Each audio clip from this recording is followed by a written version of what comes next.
continuous filament yarns. Now, continuous filament are considerably different types of yarns than the spun yarns. Continuous filament would come from, say, the silkworm and all the synthetics. Now, they are extruded and have totally different characteristics. So we'll cover that in another session.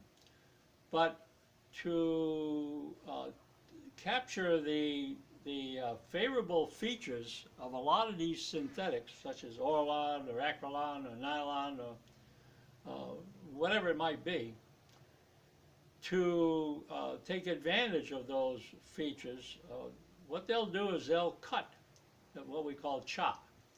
They'll chop the fiber, the continuous lengths of fiber, into staple lengths that match the staple length of the spun yarn, either cotton or wool or whatever, linen, that we want to blend it with, and that way we can blend in those synthetic fibers with the natural fibers and spin them into a yarn as we understand it for weaving our fabrics with. Now, the importance of the elongation and recovery boils down to one simple factor when we're weaving, and that is the shed opening that we set our looms to when we're weaving. As you know, all looms have settings where we can determine what the shed opening is going to be. And we'll hear people, weavers, talk about, and rave actually, which is not a favorable factor, about how wide they can open that shed on the loom. Now, in reality, when we're weaving, because of the importance of elongation and recovery, we want to open that shed as minimal as possible, and that will give us ideal weaving. And the way you measure that is determined by the shuttle profile that you're using to weave with.